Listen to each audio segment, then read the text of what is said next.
Assalamualaikum warahmatullahi wabarakatuh. Saya dari kelompok 13 akan mempresentasikan KD 3.5 menganalisis sistem layanan usaha dan 4.5 merencanakan sistem layanan usaha. Saya Raika Sakila Putri dan Putri Natasha Maulani akan mempresentasikan KD ini. Materi yang disampaikan ada 5. Pertama, pengertian dan karakteristik. Kedua, tujuan dan manfaat atau fungsi. Ketiga, dasar-dasar. Keempat, jenis-jenis. Dan kelima, unsur-unsur. 1. Pengertian dan karakteristik. Pelayanan usaha. Secara etimologis, Kamus Besar Bahasa Indonesia menyatakan pelayanan ialah usaha melayani kebutuhan orang lain. Pelayanan pada dasarnya adalah kegiatan yang ditawarkan kepada konsumen atau pelanggan yang dilayani, yang bersifat tidak berwujud dan tidak dapat dimiliki. Pelayanan prima. Pelayanan prima merupakan terjemah istilah excellent service, yang secara harfiah berarti pelayanan terbaik atau sangat baik. Disebut sangat baik atau terbaik karena sesuai dengan standar pelayanan yang berlaku atau memiliki instansi pemberi pelayanan. Karakteristik.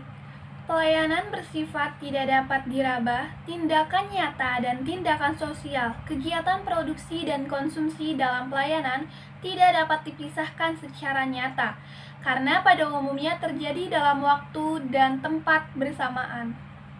2. Tujuan dan manfaat atau fungsi. Tujuan dan manfaat. Tujuan pelayanan usaha untuk memberikan pelayanan yang dapat memenuhi dan memuaskan pelanggan atau masyarakat serta memberikan fokus pelayanan kepada pelanggan. Dengan pelayanan terbaik, setiap konsumen merasakan kepuasan dan akan berdampak positif bagi perusahaan. Manfaat pelayanan usaha. Pertama, peningkatan kualitas pelayanan. Kedua, kelangsungan hidup perusahaan. Jika perusahaan tidak memberikan pelayanan yang terbaik atau excellent service terhadap pelanggannya, tentu saja pelanggan akan berpaling kepada perusahaan lain. Ketiga, memberikan kepuasan tersendiri bagi konsumen. Tujuan dan fungsi. Tujuan pelayanan prima. Pertama, memberikan pelayanan yang berkualitas kepada para pelanggannya. Kedua, membantu pelanggan untuk mengambil keputusan supaya membeli barang atau jasa yang ditawarkan. Ketiga, menumbuhkan rasa percaya pelanggan terhadap barang ataupun jasa yang ditawarkan penjual. Keempat, menumbuhkan kepercayaan dan kepuasan kepada para pelanggan. Kelima, supaya konsumen atau pelanggan merasa diperhatikan dan merasa diperlakukan secara baik.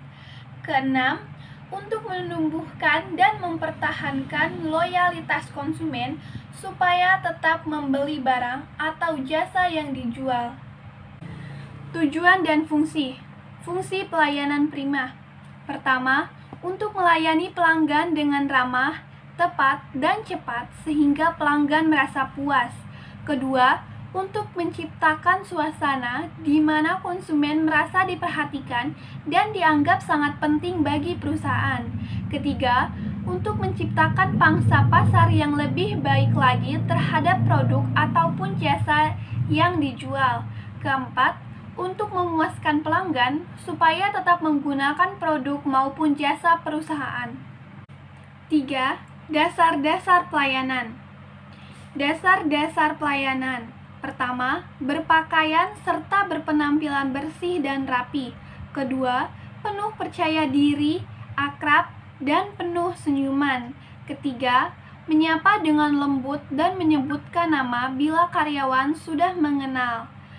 4. Tenang, hormat, sopan, dan mendengarkan setiap pembicaraan. Kelima, berbicara dengan menggunakan bahasa yang baik dan benar. Keenam, bertanggung jawab dari awal hingga selesai pembicaraan. Selanjutnya materi yang keempat, jenis-jenis pelayanan. Jenis pelayanan yang pertama, pelayanan internal. Pelayanan internal dibagi menjadi dua.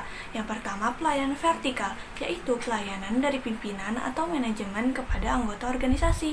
Yang kedua, pelayanan horizontal dan diagonal, yaitu pelayanan dari unit atau anggota organisasi kepada anggota organisasi lainnya. Jenis yang kedua, pelayanan eksternal. Pelayanan eksternal dibagi menjadi dua. Yang pertama, pelayanan mikro, yaitu pelayanan dari organisasi kepada masyarakat luas. Dan yang kedua, pelayanan mikro, yaitu pelayanan organisasi masyarakat di luar organisasi yang tampilannya dapat diukur dari kualitas tampilan fisiknya. Jenis yang ketiga, pelayanan berdasarkan pelanggan, dibagi menjadi tiga. Yang pertama, pelayanan sebelum transaksi. Pelayanan ini meliputi sistem, struktur, dan lingkungan operasional. Yang kedua, pelayanan saat transaksi. Pelayanan ini dirasakan oleh pelanggan selama proses transaksi.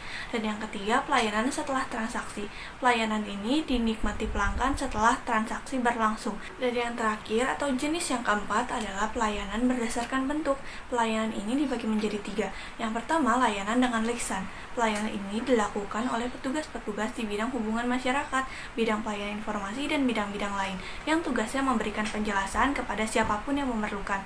Yang kedua, layanan melalui tulisan. Pelayanan ini paling menonjol dalam masa sekarang karena sekarang ini serba canggih dan sistem layanan biasanya dalam bentuk tulisan. Dan yang ketiga, layanan yang berbentuk perbuatan. Pelayanan yang berbentuk perbuatan 70-80% dilakukan oleh petugas-petugas tingkat menengah dan bawah. Karena ini, faktor keahlian dan keterampilan petugas sangat menentukan terhadap hasil perbuatan dan hasil pekerjaan.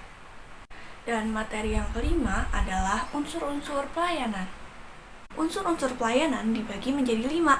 Yang pertama, tangibles atau bukti langsung, merupakan salah satu bukti nyata dari kepedulian dan perhatian yang diberikan oleh penyedia kepada konsumen.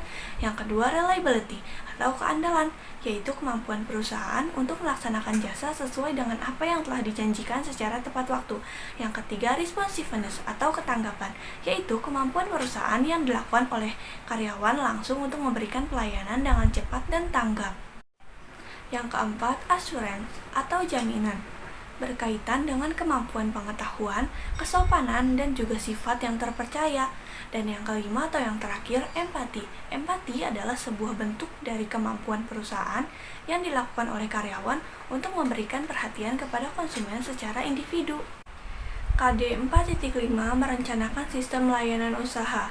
Berikut ini kami tampilkan video tentang merencanakan layanan usaha, dan selamat menyaksikan.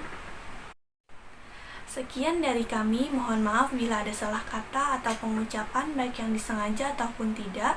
Terima kasih. Wassalamualaikum warahmatullahi wabarakatuh.